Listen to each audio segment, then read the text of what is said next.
Most English learners make the same mistake every single day. They click on a video, they feel excited, and the moment it gets hard, they leave. And they do this over and over and wonder why their English never gets better. If that sounds like you, this video is exactly what you need.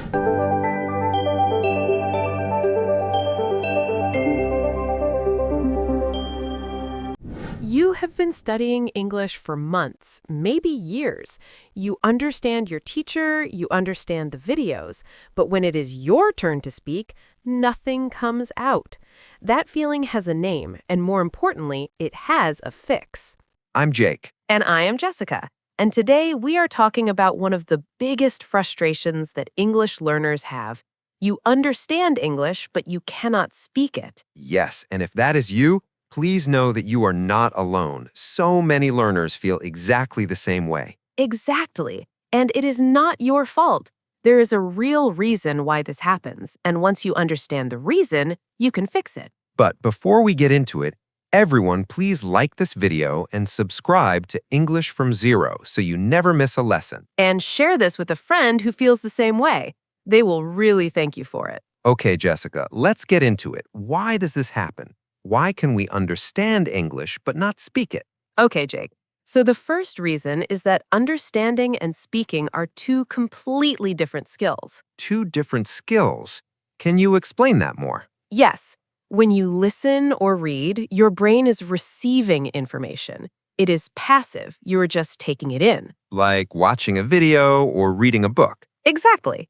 But when you speak, your brain has to produce information. It has to find the words, put them in the right order, and send them to your mouth, all at the same time, very fast. Wow, that is actually a lot of work for the brain. It is. And most learners only practice the receiving part. They listen and read a lot, but they almost never practice the producing part. So their listening gets very strong, but their speaking stays weak. Exactly. It's like going to the gym and only training one arm. One arm gets very strong and the other stays the same. Oh, I love that example. One arm is strong and one arm is weak, and we need to train both. Yes. So the fix is simple.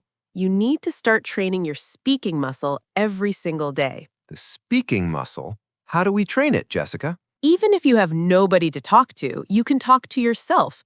Narrate your day, describe what you see.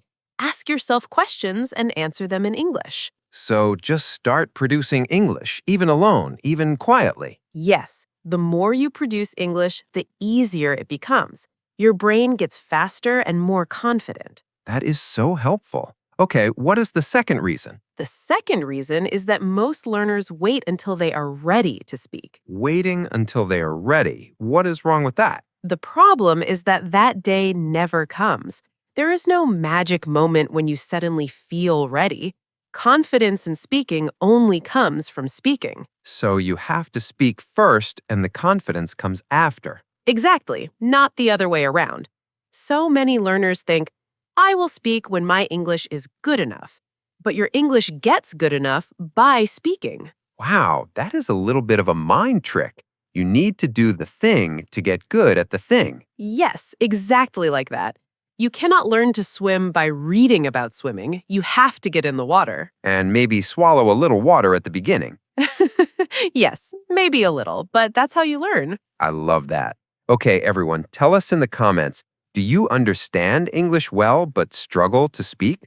Write your answer below. We really want to hear from you, and we have more reasons and fixes coming, so keep watching. It's going to get even better. Stay with us. Okay, Jessica, what is the third reason why learners understand English but cannot speak it? The third reason is fear of making mistakes. Oh, we talked about this before. It is such a big problem. It really is. When a learner is about to speak, a little voice in their head says, what if I say the wrong word? What if people laugh? What if I sound stupid? And that little voice stops them completely. Yes, they freeze and the words never come out. So what is the fix, Jessica? The fix is to change how you think about mistakes. A mistake is not a failure. A mistake is proof that you are trying. Proof that you are trying. I like that a lot. Every time you make a mistake in English, your brain learns something. It says, okay, that was wrong. Let me remember the right way. So mistakes are actually helping us learn faster. Exactly. The learners who make the most mistakes are often the ones who improve the fastest because they are not afraid to try. Wow, so being brave enough to make mistakes is actually a superpower. It really is. So next time that little voice tells you to stay quiet, ignore it. Open your mouth and speak. Open your mouth and speak. Simple, but powerful. Okay, what is the fourth reason? The fourth reason is that learners have passive vocabulary, but not active vocabulary. Passive and active vocabulary. Can you explain that? Yes, passive vocabulary is the words you understand when you hear them or read them. Active vocabulary is the words you can actually use when you speak. Oh, I see. So I might understand the word enormous when I hear it, but when I'm speaking, I would never use it. Exactly.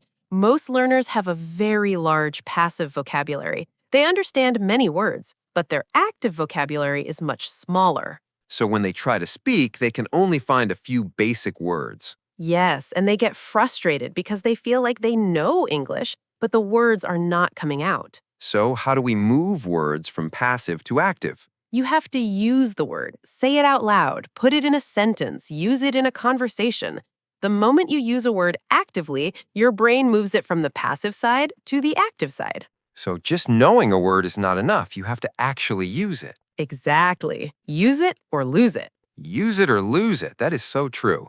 Okay, Jessica, is there one more reason? Yes, the fifth and final reason is that learners consume English, but they do not produce English. Consume and produce, like we talked about at the beginning. Yes, they watch videos, they listen to podcasts, they read articles. All of that is consuming English, and it is good, but it is not enough. Because consuming and producing are two different muscles. Exactly. So the fix is to add production to your daily routine. After you watch a video, talk about it in English. After you read something, summarize it out loud in English. So every time you consume something in English, follow it with producing something in English. Yes, watch and then talk. Read and then summarize. Listen and then repeat. That balance is the secret. That is such a simple but powerful habit. Okay, let's do our summary. Jessica, what was the first reason?